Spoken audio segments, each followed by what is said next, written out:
Dear Vladimir Janko. Yes. Okay, if you are ready, you can start your presentation. You can Okay. share your screen. Okay.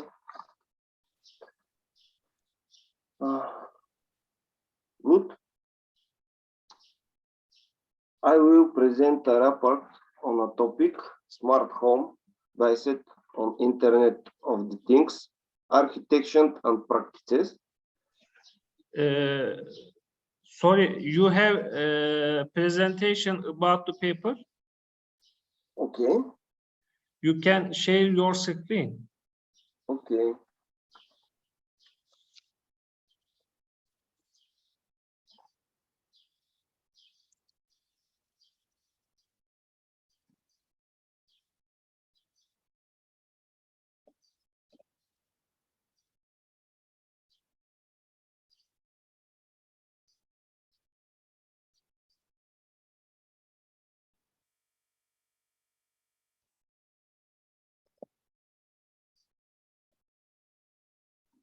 You can share your screen using screen sharing button, bottom of the screen, Zoom screen.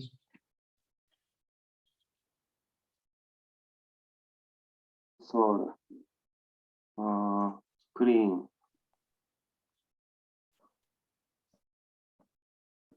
Okay.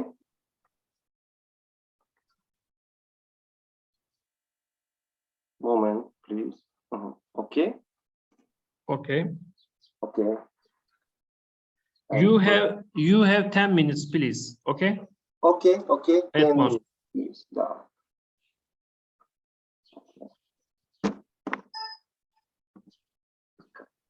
The topic of smart home has been brought about since the 1930s, when they were called homes of tomorrow. They are associated with the willingness to reach high effectiveness in the home. The emergence of Internet of the Things technology gives much more option for connectivity and intelligence to home appliances. The development the development of web-based assistant for a smart home as support of an Internet of the Things ecosystem give the ability to control and view different items such as lighting, household appliances, computers, etc. via the Internet, regardless the user's location. Features of the smart home. A home can be classified as smart according to the following four characteristics. 1. The system and the home use data from a sensor or calculation of sensor to assess the current state and setting of the home. 2. The system can change the home setting based on multiple factors at once. 3. The system can dynamically predict users' needs and preferences in real time. The system 4. The system can act preventively based on historical data about the home and the user. The basic function that the smart home system should have are 6. 1. Security. Video surveillance and sensor monitoring, flood or fire protection and notification, unlocking and locking of front and garage doors, home access control. 2. Comfort and calm vision. Remote and or intelligent control of lighting blades or curtains, opening and closing of windows, turning on and off electrical appliances, control of video and audio equipment, TV air conditioning, lighting, and others. 3. Healthcare management of environment indicators, temperatures, illumination, pressure, humidity, smoke, alarms, or reminders for medical procedures. 4. Energy consumption and efficacy. Management of renewable energy sources, conception of electric heat, energy water, and others. 5. Indoor care, a turning system for indoor plants, feeding pets, cleaning, ventilation, air humidification, and more. 6. Outdoor care, irrigation and maintenance of areas and gardens, ponds, pools, lighting, greenhouse, either station. What could be controlled in the smart home? There are some basic functions for a smart home as follows. The smart home can release the interaction between the user and the power grid enterprise, get the information about electricity consumption and electricity price, set up electricity consumption plan, etc. Guiding specific and rational use of electric on creating a vision of our own feeling of safe energy and protect the environment.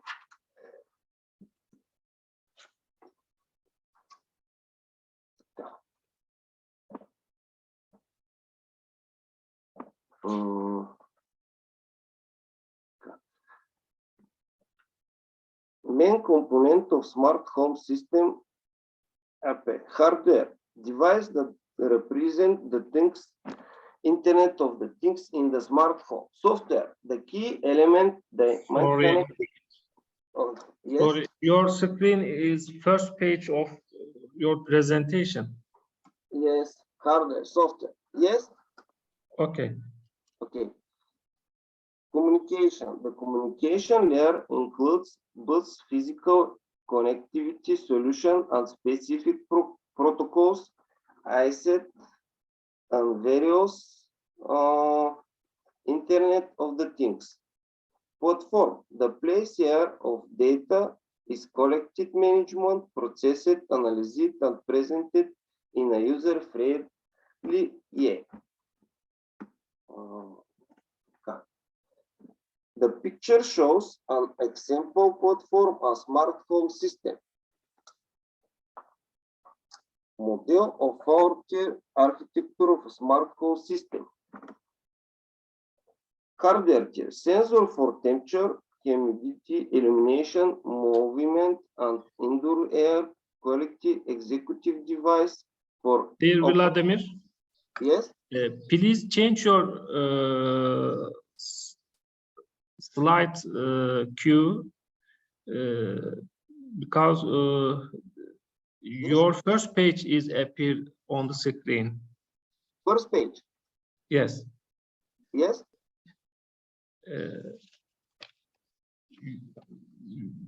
You can change your presentation queue, presentation slides. Okay. Okay, presentation slide. Yes. Okay, continue, please. Oh, yes. Business logic here. For the normal operation of the item system, a software system is needed to communicate with the sensory data from them, be able to send signals in the executive device to take action as well as communication with the database in the software module that implement the global logic of the system. Yes. The cloud tier of a smart home system contains two important components, a database and the broker type software component. The fourth tier is house software released and is responsible for the user interactive part of the whole smart home system. The graphical interface in the form and dashboard with which the user interface on this tier, as well as the global logic of the system, the decision-making rules, and the connection with third-party APPS and APLC. The smart home is relative new technology that are beginning to develop very actively in order to be able to predict in direction of technology development. It is important to analyze the available facts on the current state. Smart home response and protection area and the their importance in growing rapidly due to convince the offer to their occurred and restrict the growing demand.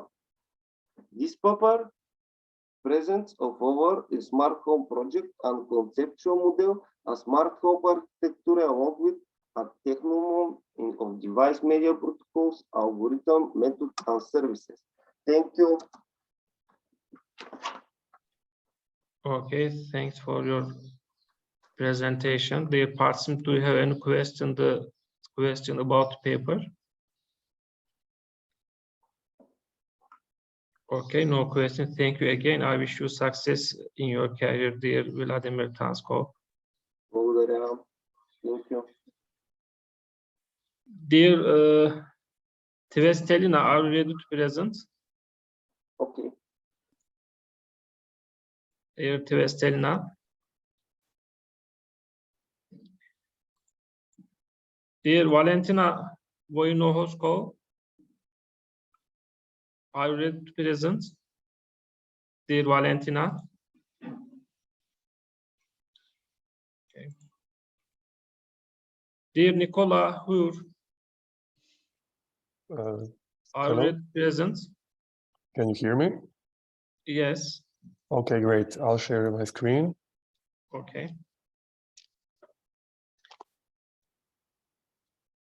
Okay.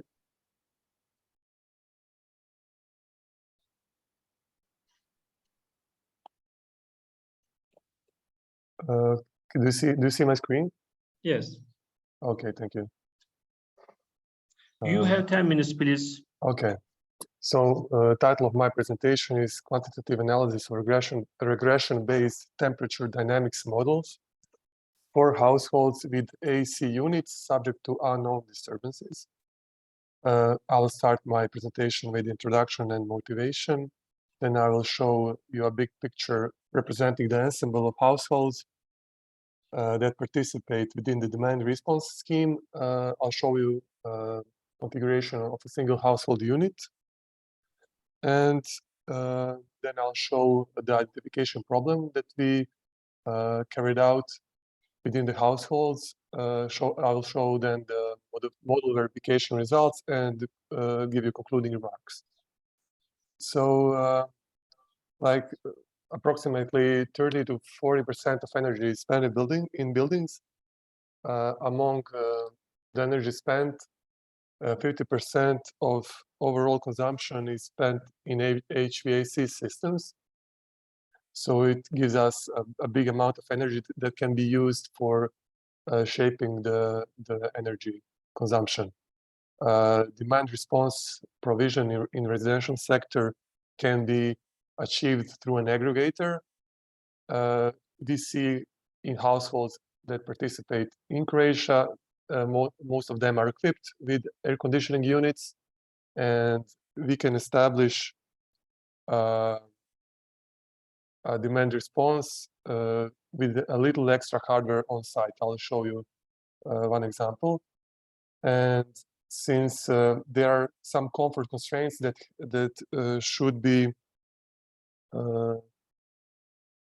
ensured, so for the owners of the households, in order to effectively plan the demand response and consumption shaping for the households, we need to implement. We need a way to model zone temperature dynamics in the households and also connect this zone temperature with the consumption of the AC unit. So our controllable part that we use for the demand response is actually the consumption of the air conditioning unit, which we can control. This is a follow-up of the research on temperature model prediction in laboratory conditions. This slide shows you overall scheme, like a big picture of the demand response that we are developing. So you see on the left side, ensemble of households. It can be thousands, tens of thousands and more households. All of them are equipped with air conditioning units that we can control from our aggregator. So aggregator has implements certain services that allow demand response of the entire ensemble. So, for example, aggregator creates presets for the air conditioning, so it can control the temperature in all of the households, and it receives the measurements from the homes and also the electric consumption from the homes. There is also DSO, distribution system operator, that collects the consumption and it validates the consumption and compares the consumption that was declared into the ahead market, and it also verifies if this consumption is respected. There is a transmission system operator that can send activation signals to the aggregator. Activations means that aggregator should either lower or increase the consumption of the ensemble. And aggregator also participates in the energy market and ancillary services market, which means that it gives reservation bids and activation bids, and it also receives the market results. This figure shows an example where aggregator computed the profile of the reserve capacities, so the capacities for the day ahead, one day ahead, and you can see, for example, in megawatt hours profiles in specific hours within a day. So whatever we do here, we do in a day-ahead manner, and then we control in 15 minutes with the 15-minute discretization interval. So this is a typical example of smart home hardware used within the ensemble. So each household has existing air conditioning unit, which is a split air conditioning with outdoor and indoor unit. It also is equipped with infrared blaster to control the air conditioning unit. We measure the temperature by using the smart temperature sensor Hyman. We measure the power consumption of the air conditioning with the smart plug, and we use the gateway to send all of those signals to the aggregator service. So in order to be able to predict the temperature dynamics of the household, we also need to incorporate the meteorological conditions. So we use the measurements and forecasts of the outdoor temperature, solar irradiation, and humidity. This is the identification problem for our households. So we need to identify the prediction model for the temperature in the zone with air conditioning, with the air conditioning device. And for this, we use minimum a priori information. So we collect from the household landlords facade orientation and the GPS location. This is needed to be able, so that we can be able to estimate the amount of solar irradiation that comes into the zone. So we also connect this temperature dynamics with the consumption of the air conditioning unit, which means that electrical consumption that you can see here is, so EEAC is actually the input of the model, and D stands for disturbance. TA in is temperature of the air in the zone. So we minimize the mean square prediction error over the multiple batches of data. So we can have like multiple data sets with continuous data, and we also use the L1 so lasso regression. So there, this part with lambda helps us to generalize the model and to remove the parameters that are redundant. You can see that this model is in the regression-based form, and VK denoted with white. Color is stochastic model output. So this stochastic model output transforms the white noise signal to the output signal of the stochastic model. And depending on the assumptions about this model, we can use either we can use different types of identification models. So here we also used persistent models, which are denoted with RRMax-P and BJP, which means that we assumed that the disturbance in the next step will be the same, will be the disturbance delayed from the last step plus some white noise signal. So this like simplifies the RRMax and Box-Jenkins model. So I'll show you here the results obtained obtained after identification of temperature dynamics models in 5 households. We used 2 months of heating of data in the heating season to perform identification. We shared the overall entire set into identification, validation, and test sets. These figures show the performance measures of moving average error and mean squared error. On the left side, you can see results for household S1, and on the right-hand side for the household S3. And generally, the error should increase or increases with the number of prediction steps that we use. And we can see in different households that different models behave differently. So models rank differently with respect to the households, and also models rank differently with respect to the number of steps that we are trying to predict. So, for example, the moving average error for household S1, this is the upper left figure. We can see that for lower prediction steps, Box-Jenkins, but also RRMax-P show best results. And then if we increase the prediction steps, Box-Jenkins model appears to be the best, and then follows Box-Jenkins with persistent stochastic model. Here I also can show you the prediction error threshold violation, in a sense that we here use this measure to see how many steps we can make until some threshold of prediction error is achieved. So we can see how many steps we can predict the model until we reach 0.5 degrees Celsius error in, for example, 10 percentiles range, or 25 percentiles range, or 50 percentiles range. So we can gives us information how our model behaves stochastically with respect to the prediction steps, and then we can decide how we can use this model, or for how long horizons we can use it. Let me conclude this presentation.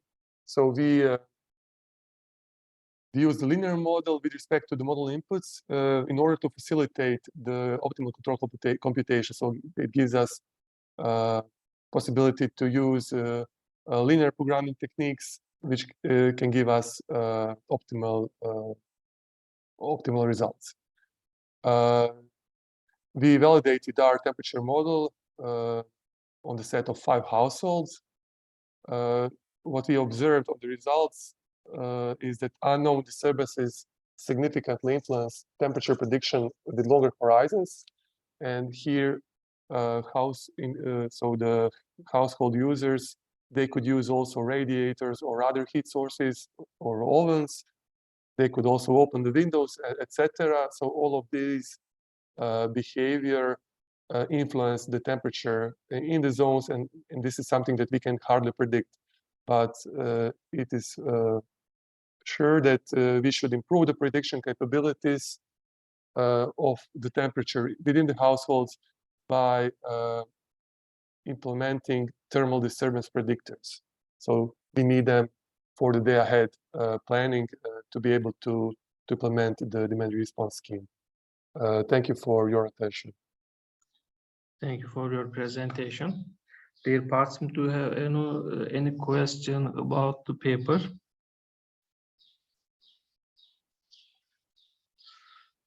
Okay, no questions. Thank you again, dear Nicola Hur. I wish you success in your career. Thank you. Dear Martin Zilewski, are Yes, you ready to present? yes, I present you the paper. Okay, if you are ready, you can share your screen and then start your Thank you. presentation.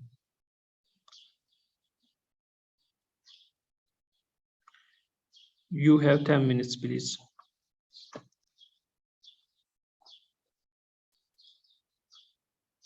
I sent you the presentation. Please share your screen, presentation screen.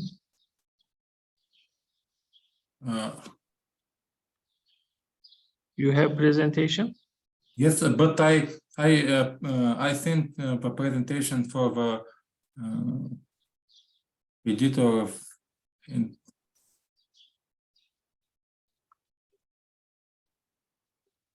I sent you the presentation in the email. Okay. Can you start the presentation? If you are not ready, I turn you later.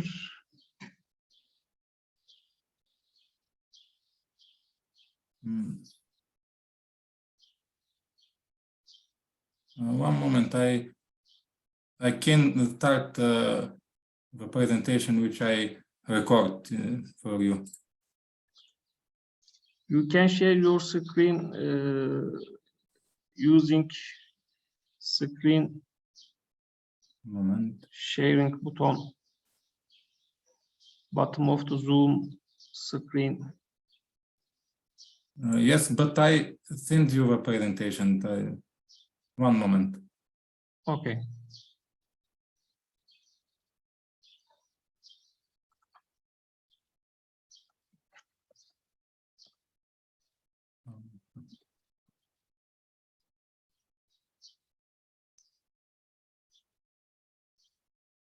Hello, my name is.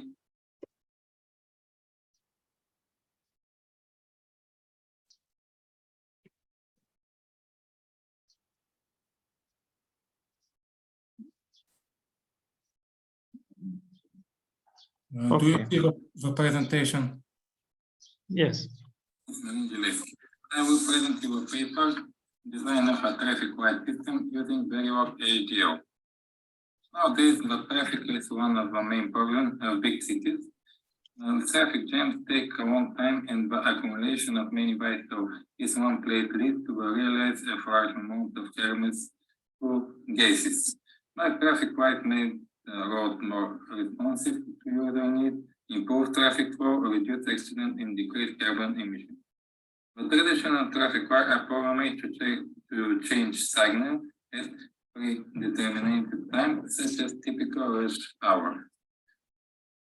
Through the application of smart traffic light system, it is possible to reduce traffic jam in heavy traffic and ensure fast movement for cars with a special mode of operation such as ambulance, fire engines, and solar. Microcontroller of tiny company by means of Verilog hardware language make it possible to apply different controls to various objects and systems. In this paper, an illustration of a type of traffic light intersection with white is presented. This based the main operation nodes are formulated and handled. A control program of such a system is being synthesized and simulated in the software IAC design suite of filing through the language Verilog ADO. The main requirement when determining the mode of operation relate to the adaptation of the traffic in the respective time interval and the possibility of implementing an emergency mode. That traffic light in the intersection at which the traffic light will be controlled is to intersection perpendicular road, each of which contains two lanes for both directions of vehicle movement. The intersection contains a total of 5 traffic lights. 4 of them are for cars, and the remaining 4 of pedestrian traffic lights mentioned in Figure 1. Car traffic lights are marked with the letter P and pedestrian traffic lights with the letter P. The traffic lights T12 and T11 are responsible for the vertical roads, as each one of them is intended for the 2 opposite directions of 2 lanes on the same road. Similarly, the traffic lights T21 and T22 are responsible for the horizontal roads. The traffic light system located in this crossroad in the intersection road has several modes of operation, namely normal operation mode, operation in conditions of increased traffic, emergency mode of operation. The normal mode of operation of a traffic light system is a mode in which the traffic light operates for a mode of day in a fully automated manner in the absence of traffic of emergency situation, in the absence of damage to the traffic light system. The normal mode consists of 5-stage cycle of a traffic light for cars or other types of motor vehicle and another 2-stage cycle of a pedestrian traffic light. The modes of operation of a traffic light in condition of increased traffic is a mode in which it operated in the presence of a traffic condition from motor vehicle located in an intersection. In this mode, the traffic light system fully automated control the traffic of cars by regulation of the red and green signal. The traffic light mode in which on in working days of the week during the active part of the day. In the mode of operation in case of a traffic jam, the red light, according to the input data from the special traffic monitor device, can light 62.5% of the cycle of a first traffic light and 37.5% for the second traffic light cycle, or at a rate of 75% to 25%. Like the normal mode, the traffic light mode in traffic jam conditions has several signal stages. Emergency mode of operation of a traffic light system is an intersection is a mode in which a traffic light operated in the presence of a malfunction or when the main modes of the traffic light are turned off. The emergency mode operation mode of a traffic light is depending on the test in the other modes of the traffic light system. This means that in the order to activate this mode, other modes of operation of the traffic light must be. The next part demonstrates the result from the synthesis of the control program using the software IAC design suite of styling based on the Verilog ADO. Figure 2 illustrates the successfully synthesis and implemented code in normal traffic light operation mode. This feature presents the generate Verilog ADO model after the process of synthesis of the traffic wide system in normal operation mode. RTL schematic has been generated using Starlink ISE version.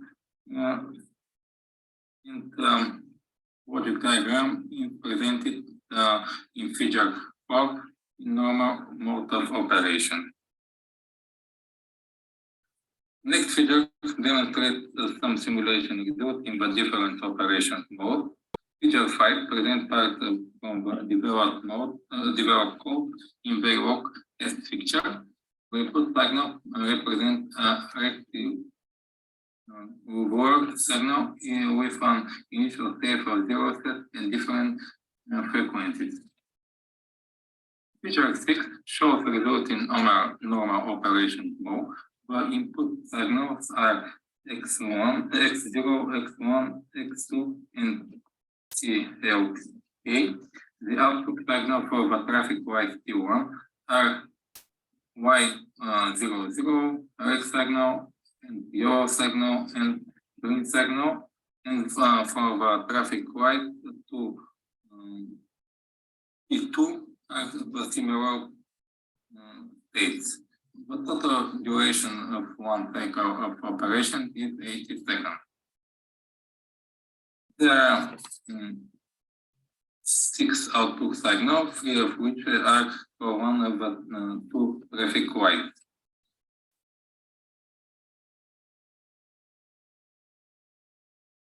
Figure 7 shows simulation result in traffic condition at 75% red light. Inputs are X1, X0, X2, and XL, determines which of the 2 traffic lights glow red longer, to which red glow signal is applied. The output for traffic lights, T1 are related to the red signal, yellow signal, green signal. It is the similar mode for traffic light is 2. The next, the last mode, the signal of which and test code will be implemented is the emergency mode. This mode is only used when the traffic light system is switched off or there are malfunction. Some results in this mode are presented in figure 8. This mode is very different in terms of output signal from the previous mode. As seen in the figure, the input signal are the same as the other modes due to the fact that the modes use the common base input, but unlike the other modes here, in the emergency mode, they are not used. In this mode, only the signal to the last condition into CLK is used, which serves for flashing yellow white. The active output signal are only output Y01. In conclusion, the topic of this paper related to the design of a traffic light system. And this base synthesized at first the main mode of operation are defined and their basic characteristics are presented. 3 control modes are analyzed, namely normal traffic, increased traffic, and emergency traffic. And this basis synthesis, implementation, and simulation of a traffic light system are held through the design suite software using the Verilog GeoLink. The research carried out and the results obtained can be used in the design and practical application on different traffic light systems. Thank you for your attention. Thanks for your presentation. Dear participant, do you have any question about this presentation? Okay, no question. Thank you again. I wish you success in your career.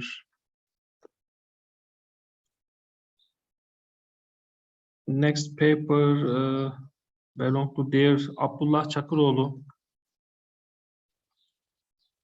Yes, I am here. Are you ready to present? Yes. Okay, if you want, you start your presentation. Okay. You have 10 minutes, please. Can you see my screen? Yes.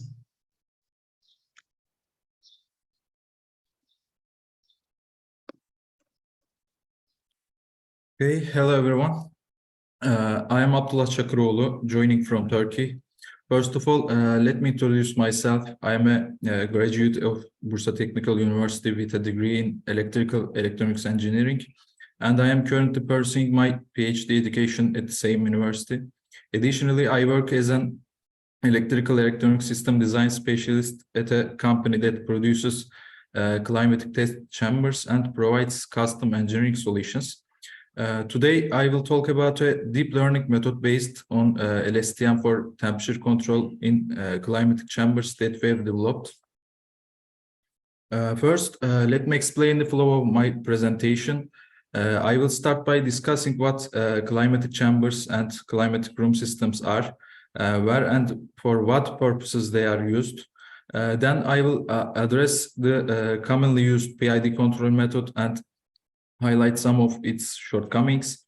In addition to PID, I will explain other control methods used in climate control systems. And finally, I will present our developed model by discussing the details of LSTM networks and share the results we have obtained. Firstly, I would like to talk about what a climatic chamber is. Products such as aviation equipments, defense industries, devices, batteries, and automotive parts, etc., undergo environmental tests to identify manufacturing defects and structural errors before entering the general market. These tests are also necessary to prevent potential cost and repetition losses that may arise from inadequate product performance in real environmental conditions. Many industries, including manufacturing, engineering, and product processing, perform environmental testing related to climatic conditions to evaluate the reliability and quality of products. This enables the achievement of the desired product quality and the detection of performance changes under real environmental conditions. In short, temperature and humidity chambers, also known as climatic test chambers, are used to simulate thermal environmental conditions and evaluate the effects of specific changes in temperature and humidity range on a product. The main objective of this study is to present an innovative method for controlling the heating system of the internal volume using an LSTM-based deep neural network model following the test receipt created in the mentioned test chambers.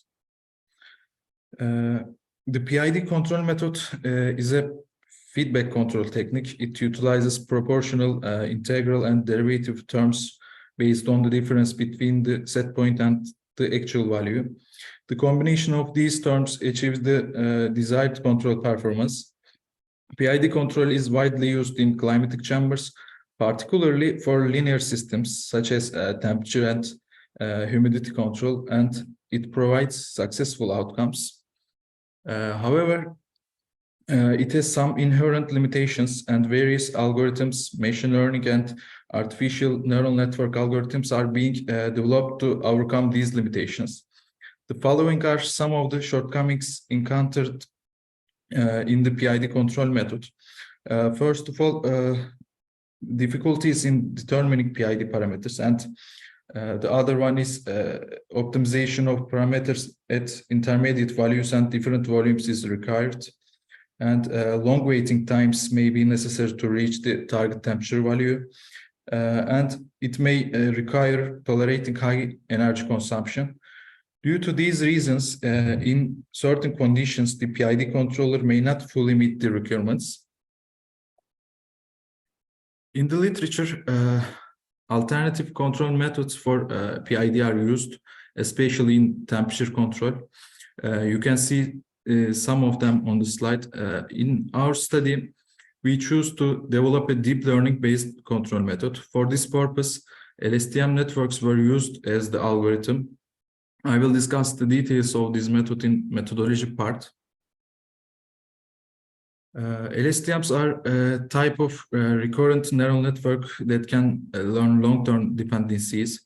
LSTMs have a chain-like cell structure with 4 layers within each cell. Each cell represents a timestamp, and neighboring cells are connected by 2 vectors. These are the cell state and hidden state, which help in learning time dependencies. LSTM networks were chosen for the prediction of PID outputs due to their robustness, better resolution of vanishing gradients, and the ability to learn wider intervals between events, which is crucial for a neural network, unlike classical RNNs. During the implementation, the following steps were followed. Firstly, target temperature ranges were randomly determined to create a test recipe. Then a large dataset was obtained using the PID outputs currently in use, and features were extracted, and an LSTM model design was created. Lastly, the model performance was evaluated.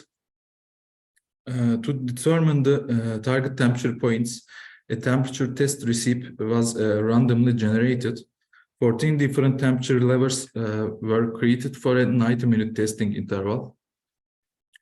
Subsequently, the required dataset to train the LSTM model was obtained using the input and output of the current PID controller.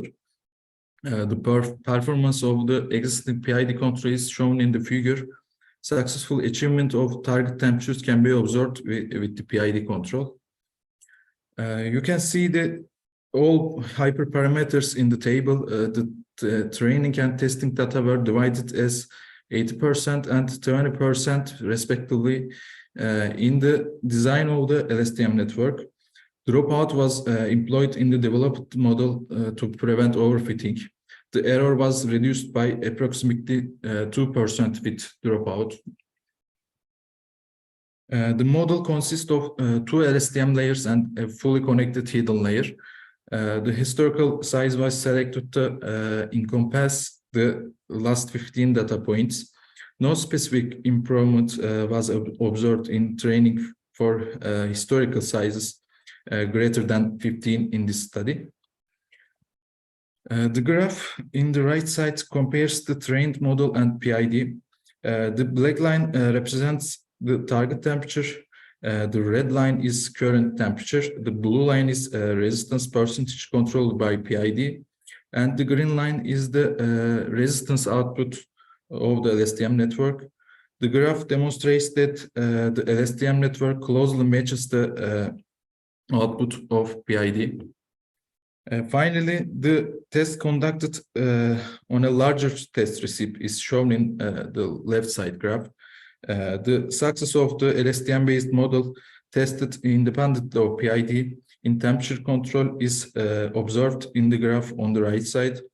It can be seen that the temperature values successfully reach the target temperature.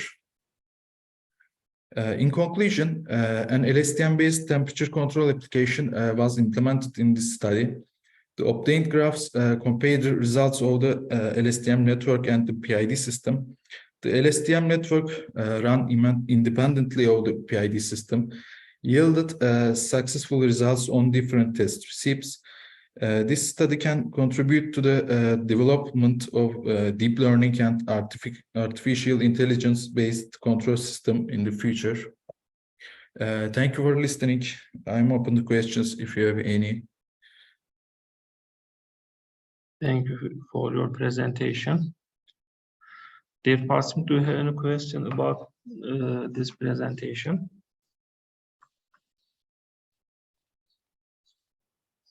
Okay, no question. Thank you again, dear Abdullah Çakıroğlu. Okay, thank you. I wish you success.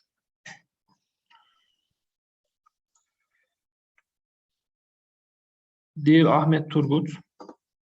Buradayım. I am here. Okay. If you are ready, you can start your presentation. Can I make my presentation in Turkish language? So Okay. our study is Turkish. Okay. Okay. Okay. Merhabalar. Benim çalışmam, bir saniye ekranı paylaşayım.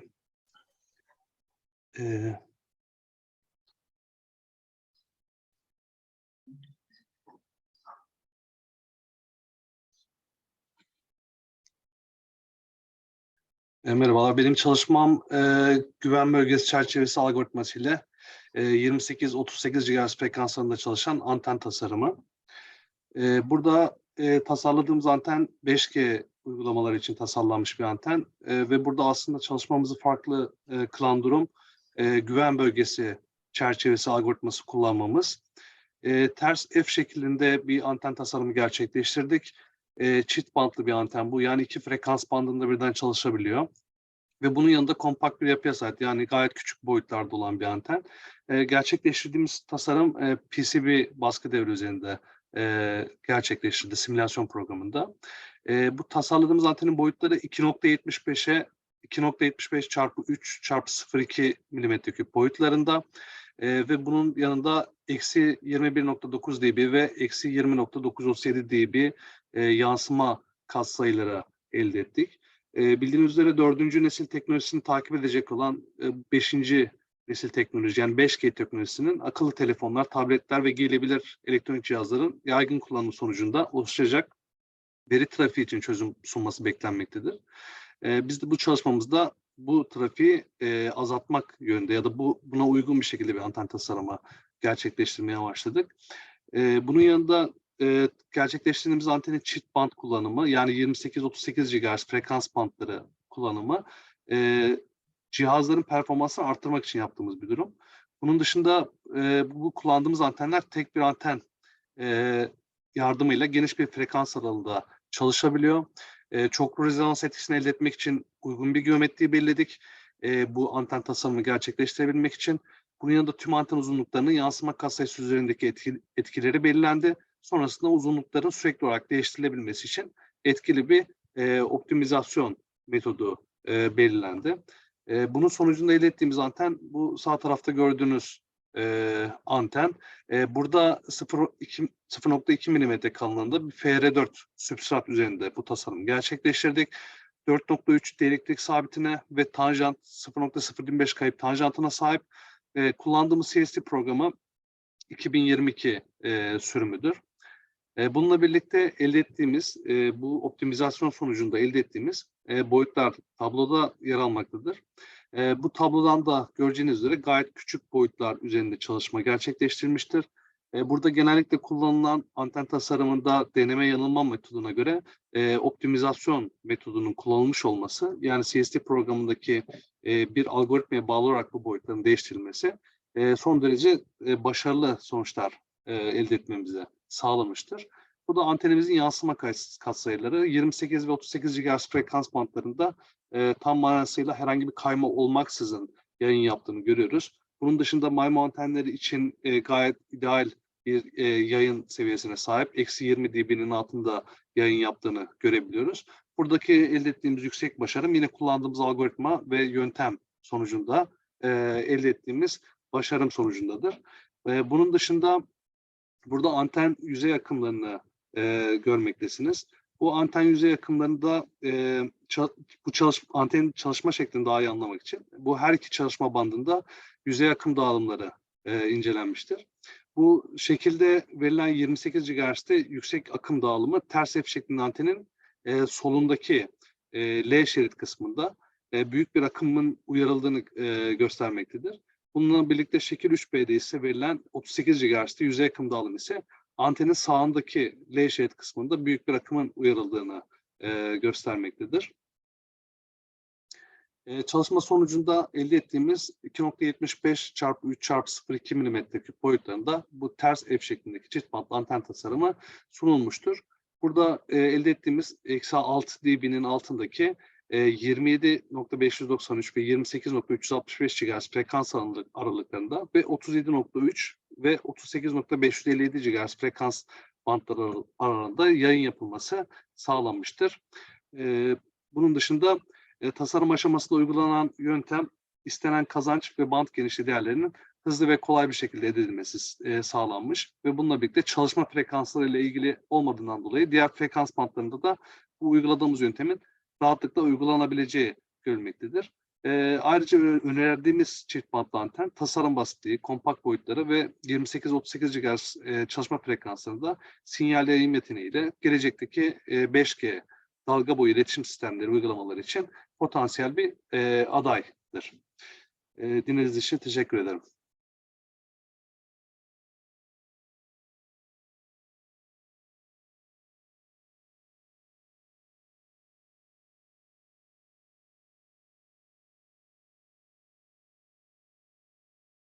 Sorunuz varsa alabilirim.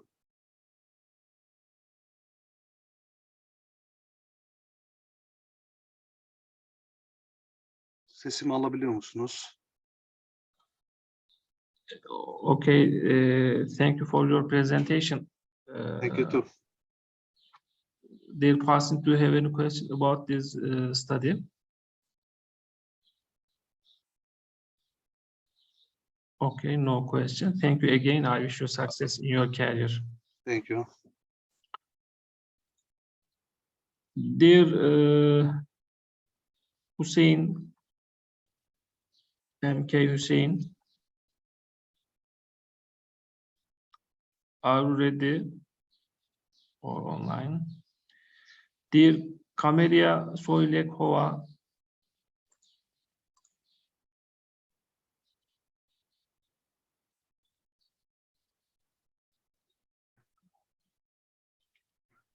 dear Georgi Shipkovensky. Yes, I'm here. Okay. You can start if you are ready, your presentation.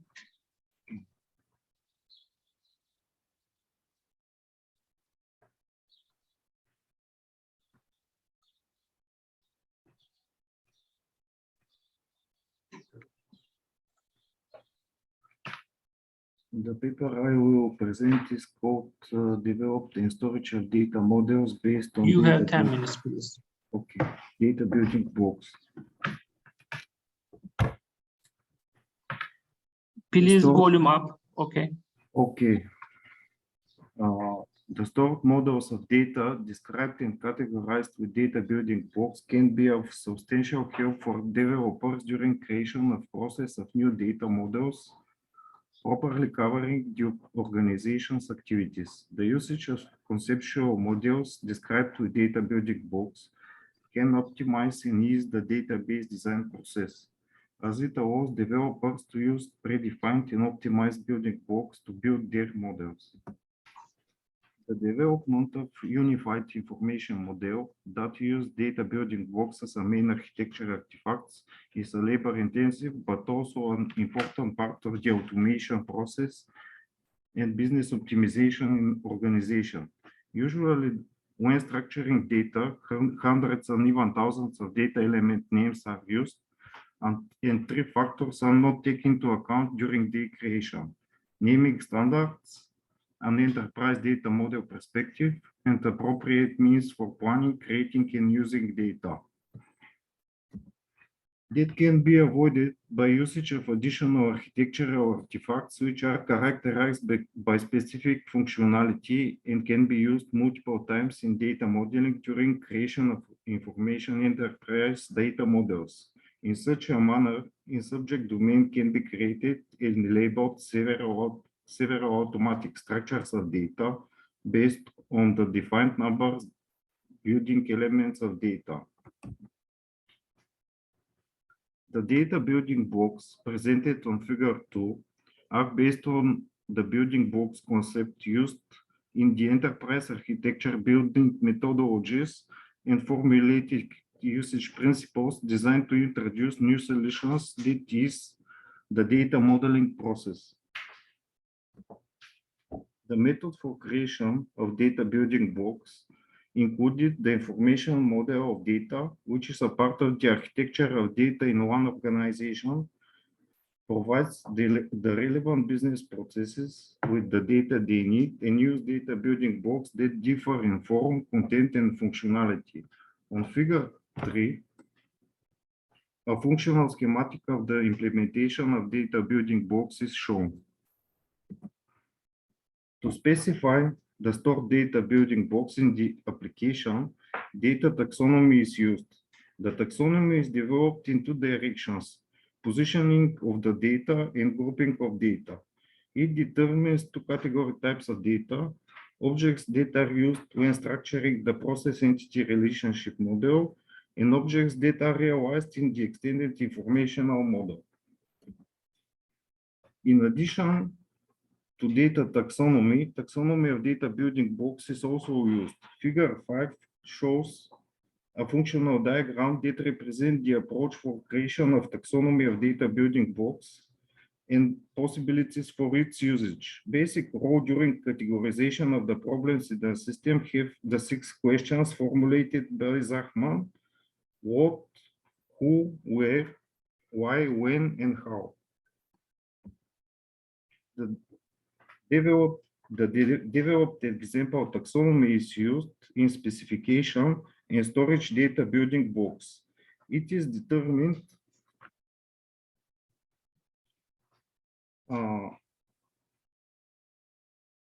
how data building blocks are realized at the level of individual operations. It is determined the place in which subject domain the data building blocks are realized, and it is determined the main actors according to Zachman's model. Based on data, the building blocks and taxonomy developed from them are defined the functional requirements for the application for storing data models as follows: to allow storage of subject domains and subdomains, to allow storage business processes on the multiple levels in every subject domain, to allow storage of aggregated business entities and data building blocks for each process, to allow storage of specifications on all models, to allow review of the conceptual models.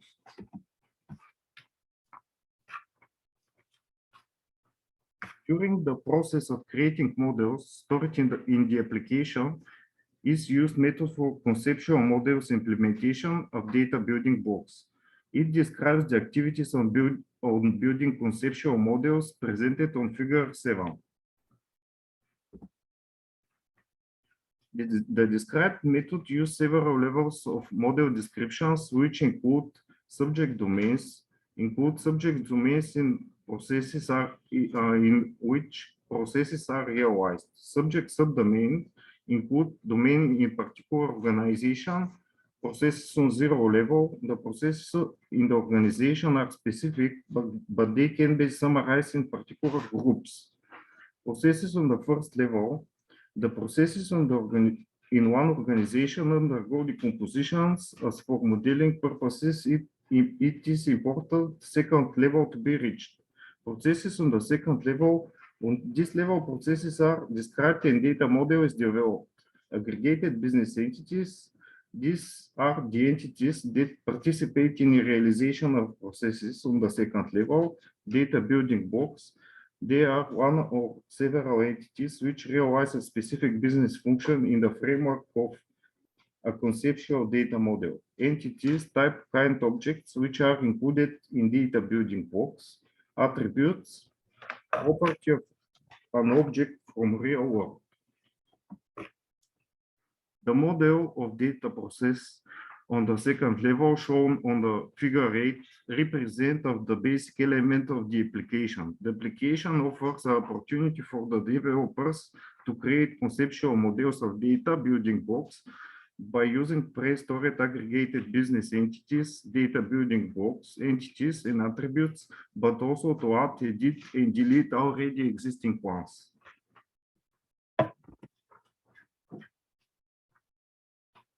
In the developed application, data models from different subject domains like medicine, commerce, and higher education are stored. All created conceptual models of data building blocks are shown on the home page of the application. It's also possible to group them into domains from the models button of the main menu. After choosing certain model, The application shows the conceptual model of the process, which includes the aggregated business entities, data building blocks, the entities, the attributes, and the specifications of the process model.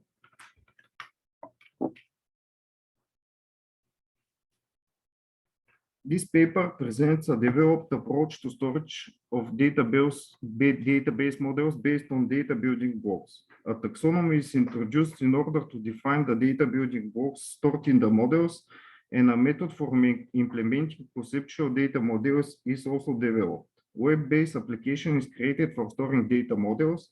The application shows its efficiency in creation and storing different data models. Thus, it can be useful information management tool in the business environment. Thank you for your attention.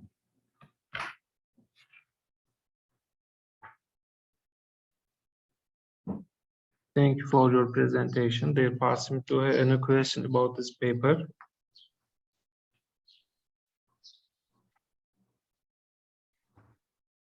Okay, no question, I guess. Thank you again. I wish success in your career. Dear Tvestelina Miledonova, dear Valentina, are ready to present? Dear Hussein M. K. Hussein, dear Camelia Soilekova, okay.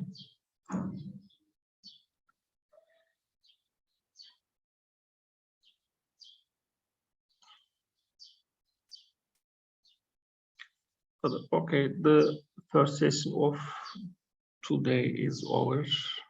Dear participants, thank you for your attending. I wish all participants continued success. I would like to end this session. Have a good day, good luck. Please note, you can download your certificate of participation from our website.